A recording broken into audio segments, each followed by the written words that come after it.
Hey everyone, welcome back to another video. Today I'm going to be showing you how you can add a sprinting system, and yes, I know it's been long, but we are finally back. This script that I'm going to show you will allow you to, every time you press a button, you're going to sprint, and every time you release it, you're actually going to go back to your original speed. It is very easy and takes no more than 10 minutes, so your patience won't wear out. So, without further ado, let's begin. Oh, and one more quick thing. Make sure you go down to the description. There's a quick Google Forms there for you to answer based on what you would like to see in the future. Anyway, now let's actually begin. Alright, so we're in our base plate here. All you have to do is just press the plus button and open a base plate. As simple as that. And before we get scripting, we actually need to change a vital setting.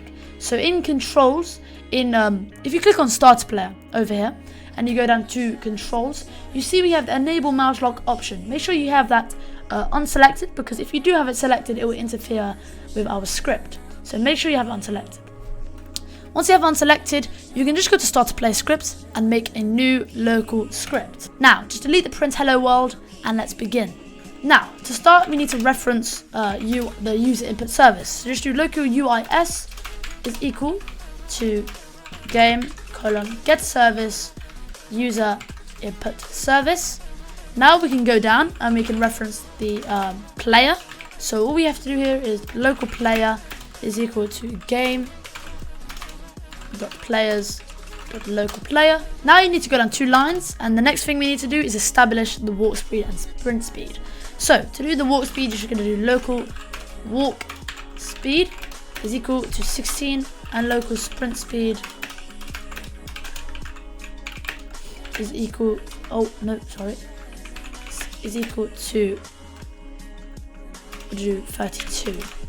Now, you're probably wondering, why have I just chosen these random numbers? Well, they're actually not random. I've actually chosen them based on Roblox default settings. If you go into a Roblox game, 16 is the default walk speed, unless the game has changed it or something. But if you just load into Roblox Studio and you just load into a blank base plate, you'll be walking this fast. So what I've done is I've taken the default walk speed and just doubled it to get a sprint speed. And remember, you can always change the values to whatever you want. You don't actually have to copy the walk speed and sprint speed. Now next, what we need to do is the functions. So just, you don't have to do that. I just made a comment just for easy labeling. But yeah, so for the function, we can just do UIS.inputBegan::connect to function. And then I'm going to do input, game processed event. Once we have that, we can go down and an end should appear. And what we're going to do is if input.keycode is equal to Enum.Keycode.left shift. Then what we're going to do is we're going to go down, and make sure to get rid of that bracket.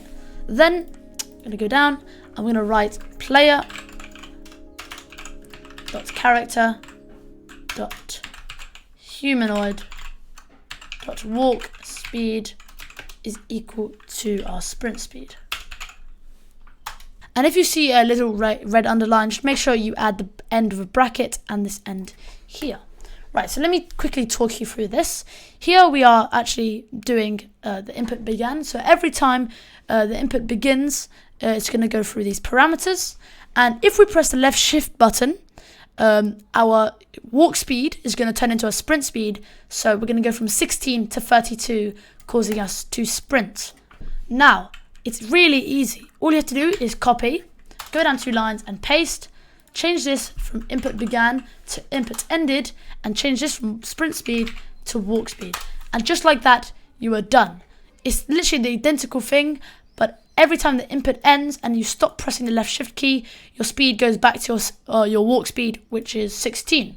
And just like that, we are done, and we can go and test it out.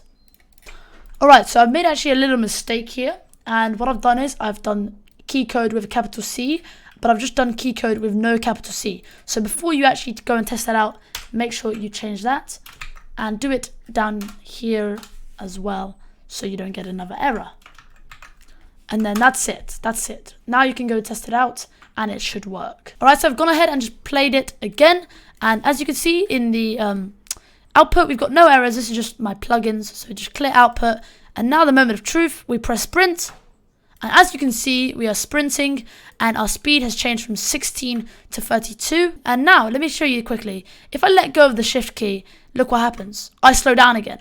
So this actually works really well depending on what type of game you want to make. And instead of having to just press the left shift up and down every time, you can just hold on to it and it's just way easier. Yeah. Other than that, I think that's it. Thank you for watching. I'm glad that you came back, and I'm sorry for the long pause. And yeah, thank you for watching this video. I hope it was helpful. Sorry, my words are in a mess today. I hope you found it helpful, and if it was helpful, make sure you like and subscribe, add a comment, and make sure you go answer that Google Docs to see what you would like to see in the future. Anyway, thank you for watching, and I'll see you another day.